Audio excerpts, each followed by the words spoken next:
আমরাও গর্ব করে বলতে পারি আমাদেরও একটা বান্দরবান আছে, যেটাকে অনেকে অনেকজনের স্বর্গ বলে। আজকে ছোট্ট করে রিপ্রেজেন্ট করব আমাদের এই বান্দরবানকে। আমরা আছি এখন বান্দরবানের জেলা পরিষদে। অনেক টুরিস্ট কিন্তু বান্দরবান আসে ঘোরার জন্য। এই স্পটটা কিন্তু অনেকেই চেনে না। আমরা যতই ভিতরে যাব ততই কিন্তু সিনসিনারি গুলো ফুটে উঠবে আজকের এই ভিডিওর মাধ্যমে। আর অনেকজনের মনে অনেক ডাউট থাকতে পারে এখানে আসলে কত টাকা খরচ করতে হবে। আমি বলি এখানে আসতে 1 টাকাও খরচ করতে হবে না, কেননা আপনারা যে টাকা খরচ করে মেঘলায় আসবেন, মেঘলা থেকে হেঁটে 2 মিনিট আসলেই জেলা পরিষদ। কোনো ধরনের টিকিট কিনতে হবে না এখানে আসতে হলে।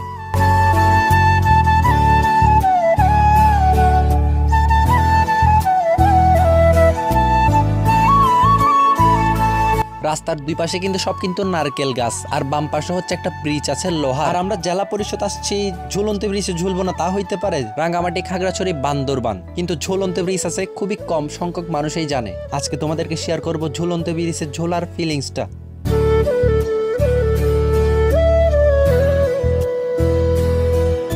জেলা পরিষদ আসার পর একটা কথা মনে পড়ছে, আমার ভিডিও মেক করা শুরু হয়েছে কিন্তু এখান থেকে। তো আমরা এই ভিউটা দেখার জন্য এতক্ষণ ওয়েট করেছিলাম। সো দেন আরো কিন্তু অনেক পয়েন্ট আছে যাব। এটা হচ্ছে জেলা পরিষদের মেন অফিস, সামনে গেটের ওখানে কি একটা জানি বসে আছে। সো দেন কিন্তু ভিউটা জাস্ট অ্যামেজিং লাগতেছে। তোমাদের কেমন লাগতেছে প্লিজ কমেন্ট সেকশনে জানাইও।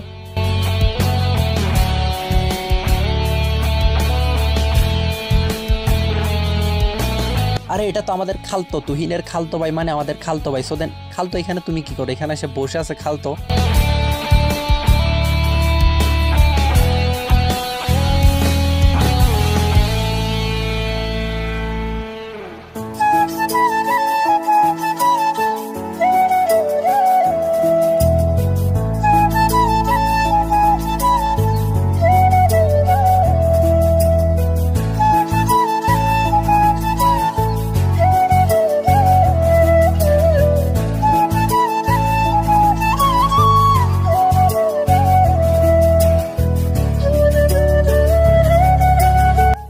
ফাইনালি গাইস আমরা চলে আসছি ঝুলন্ত ব্রিজে। একটা পিচ্ছি কিন্তু ব্রিজটারে ঝোলাচ্ছে এ পাশ থেকে ও পাশে। অনেক বছর পর আসছি ঝুলন্ত ব্রিজে। এই ব্রিজে উঠলে কিন্তু গাটা কাটা দিয়ে উঠে। আমি তোমাদের বলে বুঝাইতে পারবো না এই ব্রিজের ফিলিংসটা। সো দেন এই ব্রিজে যখন উঠবা তখনই বুঝতে পারবা এটার ফিলিংস কেমন।